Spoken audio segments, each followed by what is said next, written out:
signal here is terrible, but I'm always on this route, and this is always the kind of driving where I've got thoughts, and I like to go live and just have at it, and not worry about making mistakes. What's good? So I felt it was good to have these correlations because I was just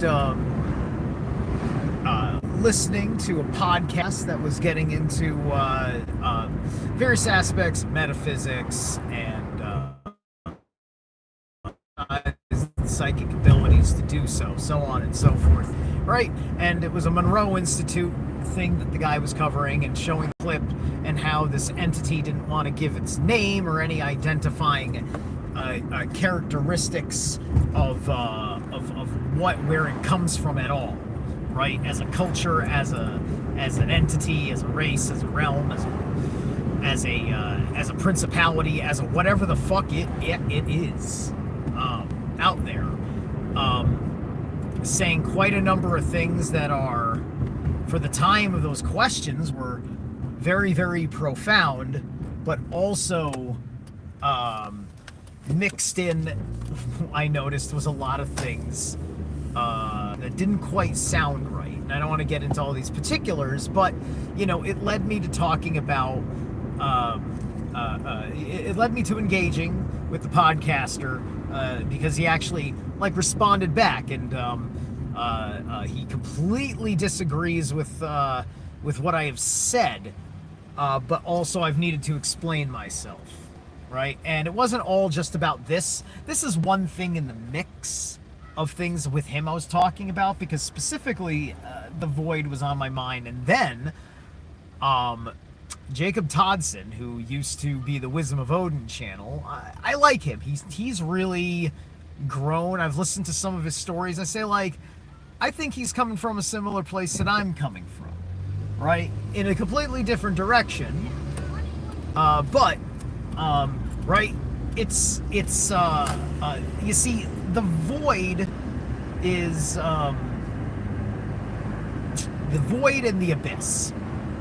These things are terminologies that have come about under the occultism, which is not the same as the paganism, because this is more of your magical practice than your particular relationship with the gods and the natural world. Came with the cosmology that came in and was distorted by whatever brought about the Anuna/Anunnaki, right? Which is all tied into all sorts of stuff that came in and tried to say it was a good thing to take us away from spiritual principles of the gods are not like real people.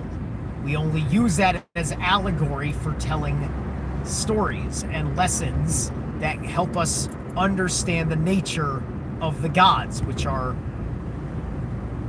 conscious, self-agent, empowered by various principal energy forces.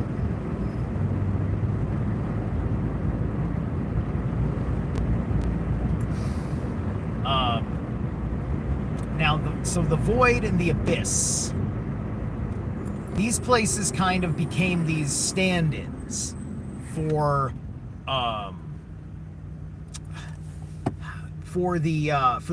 liminal space, the latent space, in the Norse cosmology we call it the yawning chasm, right? I don't know exactly what particular kind of universal metaphysical term that doesn't sound so science-y as like the liminal space is going to work and make sense, but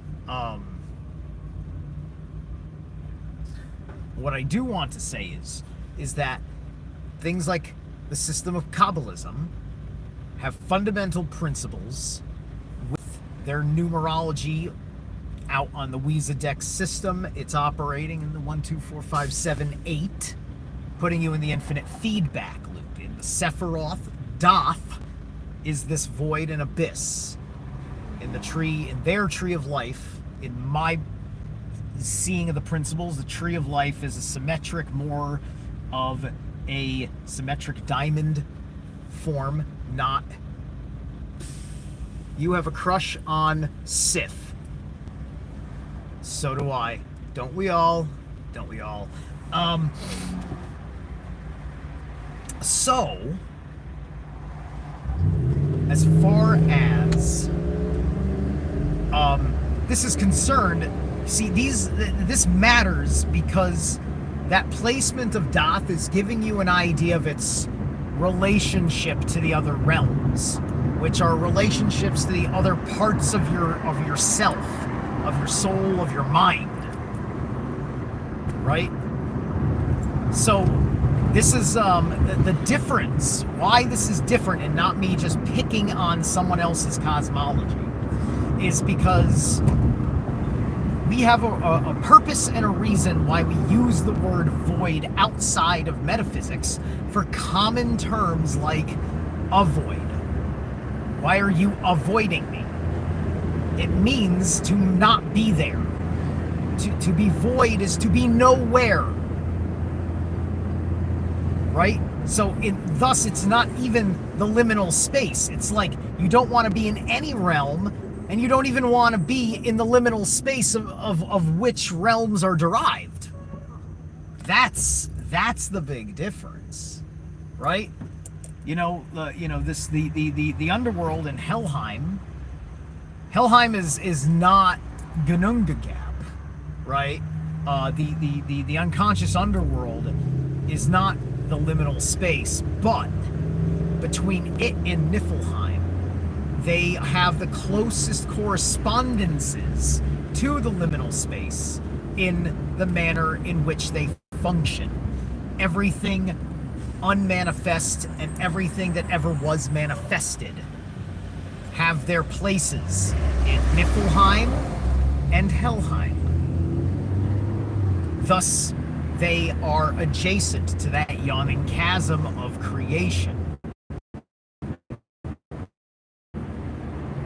Understood to be just adjacent to Muspelheim, which provides the fire, provides the energy of all of the universe, being one of the two primary realms of the creation process. Becca like cheese. Hello, beautiful people. Why, hello. Good to see you here. Interesting. Nobody's trolling yet, and I don't know who you are. Usually when I don't know who you are, we're asking really,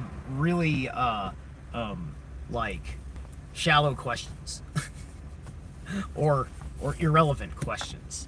Because just because I'm doing it like this, you think this is about a getting to know an interesting guy kind of thing. You can get to know me. I'd rather you get to know with what I have to say than get to know me. And if I have something to say that's of value to you,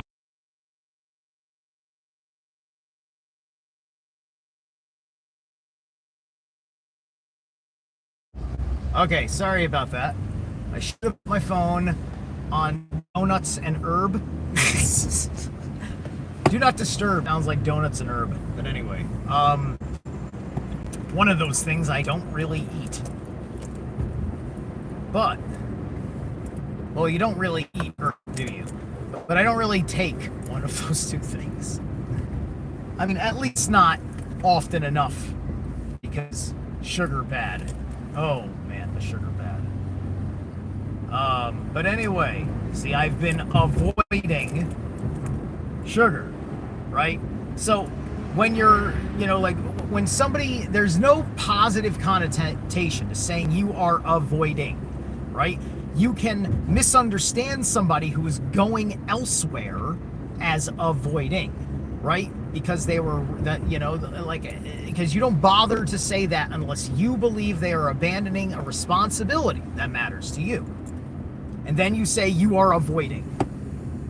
You see, you see how this is this works. So either we don't use avoid like this anymore because of how we are invoking or evoking with the course of that terminology. That oldies summer teen. What up, TOST here? Yes, you are. You've got a headshot with sunglasses on, kind of like how I like to wear sunglasses, and you refer to yourself as tossed. Where's that toast? So I don't know if you're friends. I don't know if these are your friends, but TOST is here. He's here. There he is, guys. There's TOST. He's here. That's amazing. That's the coolest thing I've ever learned is that you are here. I'm trolling you a little bit. Thank you for being here. Anyway, right. So this is the idea that you are in nowhere, because any realm, you're aloof of the present moment. You aren't bringing yourself to higher thoughts, lower thoughts, or anything like that. You're putting yourself in a complete place of personal negation, right? This is not what people mean when they're trying to operate with things like Doth, right? That's not what their intention is. They're trying to get at Doth as being a transcendent understanding of hell in many respects. This more useful, existent place of the underworld and the unconscious and all that.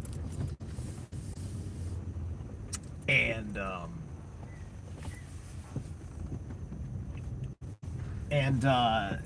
it's important to talk about the criticism of these systems, and to know that although there is something to be said about the intentions of those who chose to use the system in this manner, to create this system, and to look at it this particular way, which I think is not as based on natural world,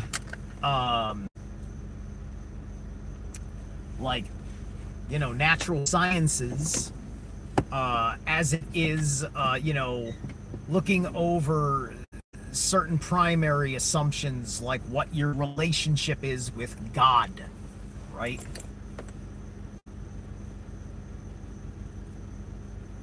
And there are an big distinction is, and this is one of the things with this podcaster guy when I was in discussion with him that I was making a point of. It's slightly misunderstood, and that's okay.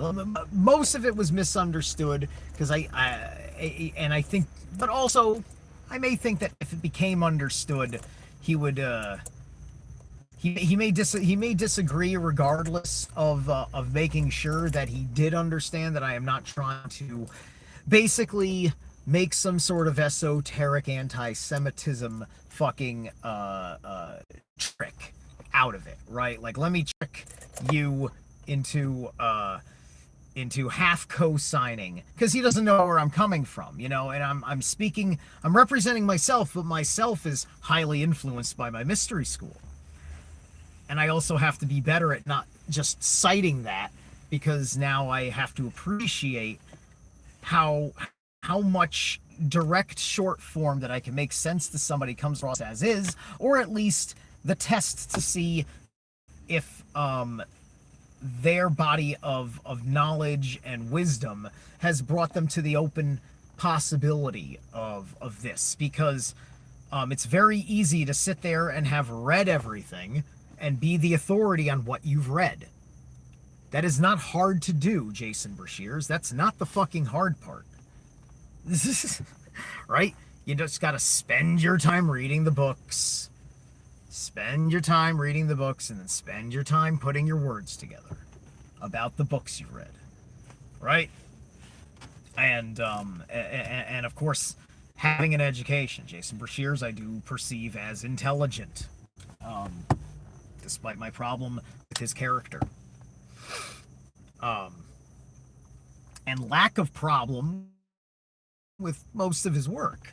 I just hated the way that he revealed who he really is by the argument that he made for James True, which I believe is a double standard, because because James True just has baggage. He just has baggage from people that are in the same fucking market as Alpha Vedic, Bertaria, and all these other more right-hand path leaning people, I would say, right? There will be a subtext of support for this arising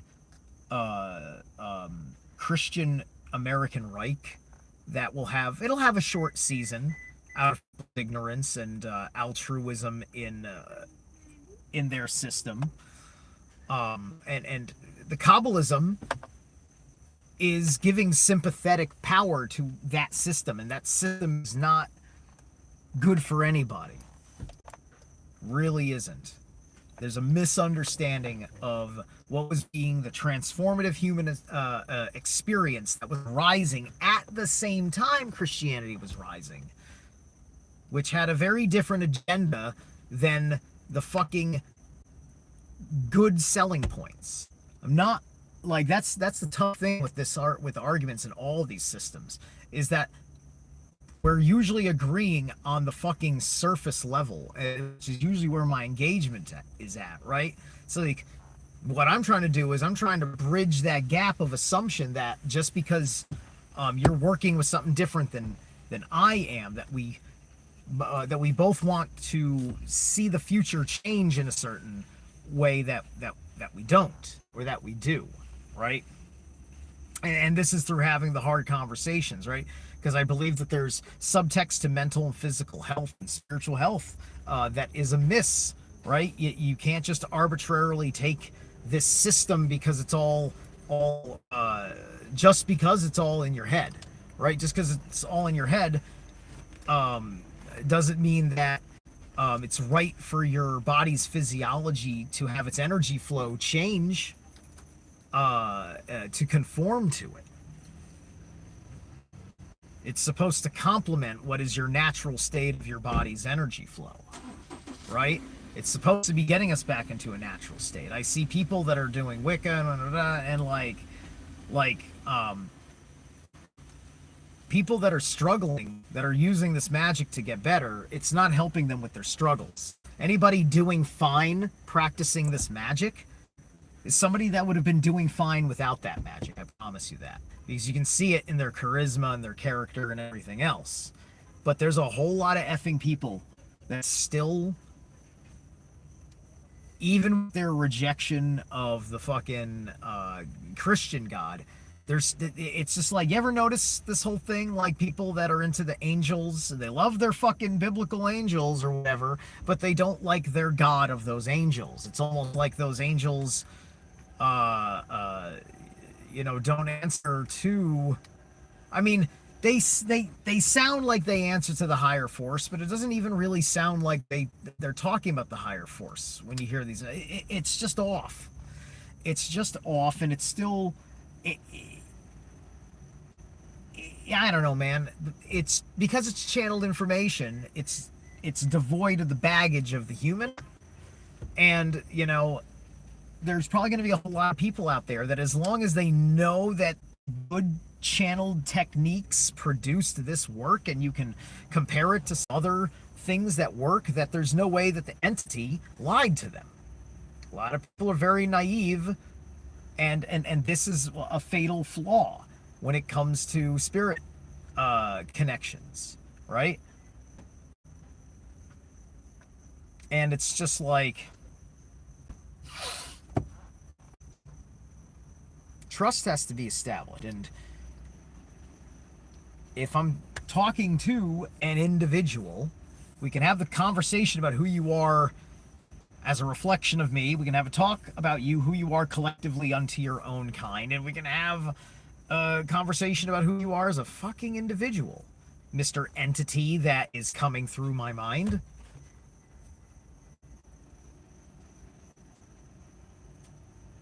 Right? So why would an entity avoid offering a name, just a name, right? I believe even the one that everybody knows. I mean, I know him, like, literally, like, in Dreamtime, have connected with him. Bashar of Asasani, channeled by Daryl Enka. Right? Now, Bashar gives us this name, so there's a personal connection. Bashar is not so on a certain level that he's transcendent of complete individuality also, and there isn't really a problem with that individual. There's that courtesy of giving a name, right? And the only reason why he isn't given, like, his true name, granted, it would probably be very possible for somebody to use that true name on him, which, could be not so much fun for him being a psychic alien. I'm going to believe, I want to believe it, right? I'm going with I want to believe it with this one. It's one of those few things, because of my own personal experiences feeling it out, right? Working it out, having dreams and meditations and things like that. But psychonautic journeys. The primary object that I'm looking at here is the manner of which you could look at Bashar of Essassani. He's of Essassani. He told us his people are the Essassani, right? He told us, like, they're gray human hybrids that are, that are from an offshoot of Greys that wanted to be ensouled, and not what these other schmucks are that function under the dark sorcerer system that ultimately answers back to the anti-gods, but in the material universe, the Draco Reptilians are one of the top dogs that isn't outside of this dimension.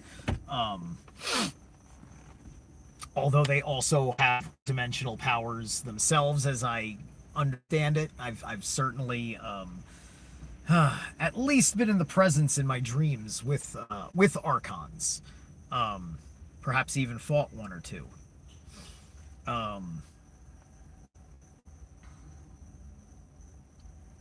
So the important point that I'm making is that trust has to be established with entities. When I have I've had plenty of entity encounters, right? For me, an entity encounter is as simple as I'm taking a walk in the woods and there's an augury that leads me to a stone or a stick or something that feels right, and then I end up using it in magical practice, right? That's like an encounter, right? Me leaving an offering at a fairy hole, that's an encounter, right? I'm not throwing up my circle. I'm not throwing up my triangle. I'm not trapping the spirit in a box. I am not coercing its true name from inside its little triangle prison that I've trapped for it, so therefore he can be my spiritual errand boy because I need $50 or a girlfriend. I do magic that taps into my own power to make me capable of getting $50 when I need it. When I want it. And nobody should be doing magic to, quote, get a girlfriend. But you should do magic to be exactly who you are supposed to be, so that way women looking at you know exactly what to expect from you, because they're thinking, what kind of future does the guy lead you into?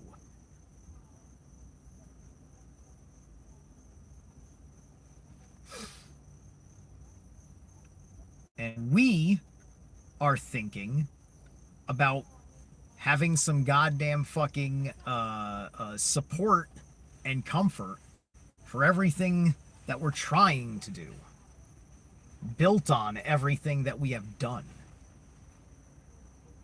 Right? Core psychological principle between men and women that has to be acknowledged, past and future. Women have a mind for the future, men have a mind for the past. Both are equally good, and both create new things in this manner. And that is an aspect of magic in its temporal sense that also has to come into establishment, not just its quiet internal metaphysical structures. So all those things in context, very significant. And I don't try to give people shit all the time, right? It ends up happening when the magician properly, truly goes into the depths of the etymology of a thing, because you're realizing how much that is affecting your evocations. Because the choice of words, the depth of their primordial meaning, and how that stirs in the recesses of your ancestral memories, your genetic memory, your nervous system, deep down in the lower reptilian part of the brain.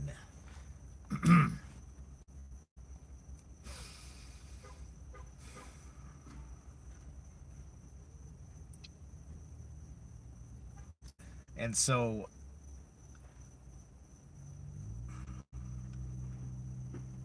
I only hope that I planted the right seeds, and I only hope that people can look at it and say, you know what? I don't need to freaking treat even this whole system as it's necessarily sacred, right?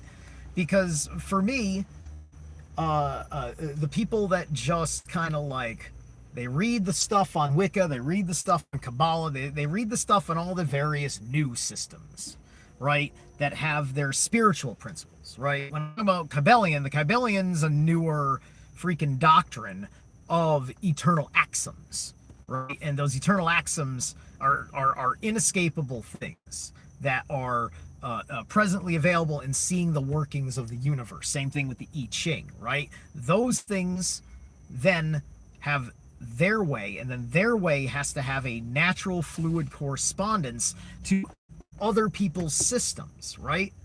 And then everything has a flow. You know, I've talked a little bit about Norse cosmology at the beginning of this of this little video. Hey, Saniko, right? And you know, and because of the apropos way in talking about the distinctions between the Sephiroth versus what I would typically say would be that helm of the helm of awe is one particular way of dimensionally looking at the nine realms. There's the true universal tree of life, which is not just, I've seen it outside of, independent of, by other person's merits, the same fucking design structure. So it's not just Black Earth Productions and Temple of the White Dragon, Sethic Esposa. It's not just him. And his mystery school has always been about the cultivation of proper knowledge and wisdom, to be de-occulted. You know, to be not for the profane, but not kept away from the truly curious. Right? No, exactly, right? You know, Wicca is derivative or synchronistic at this point with Kabbalism. It's just like you can't find a Wicca that doesn't use it, because Wicca was trying to reconstruct itself, so it tried to reconstruct paganism for a modern aesthetic, and also to please a lot of fucking women, despite it being developed by an old man. It's a hysterical story. It's hysterical. You gotta watch all the clips. I mean, you listen to the guy talking conversations or whatever, you know, and you compare him to somebody who's a big critic of his disposition in the pagan circles, like Thomas Sheridan. Right? Shout out to Thomas Sheridan. You see this distinction. I mean, I can be pretty complicated. I just shouted out Thomas Sheridan. I know for a fact I have a bazillion points of mine that are incongruent with his, including the horrible idea of openly entertaining the idea that on a certain metaphysical level, the world is kind of like a roulette wheel instead of a ball. Right? But hey, that's okay, because everywhere you go, you're gonna find certain groups of people that are just gonna think you're absolutely stupid in what you're at. I mean, I would hope that I'm just around people that can read me and see me as who I am, and be cool with me on my platform, shouting my shit like that, right? You know, that's what I hope for. And if it comes down to them needing to tell me that they don't like what I'm doing, that they're fucking cool and respectful about it, unlike some people that I don't call friend anymore, that have stolen my book that I lent to them by the excuse that they didn't ask me for it. You know, because I can't just grant something out of the kindness of my heart and expect somebody, you know, that we have seemed to have agreed are good friends. All right, that's okay. A wise wizard is a lonely wizard, and so I choose to be a fool once in a while because friends are good company. The rest is trying to know the Havamal better, so that way I don't get fucked over so much for having a good heart.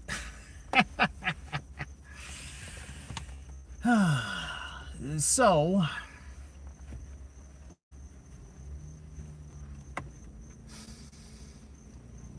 I need to go hop into a store here and pick up some food.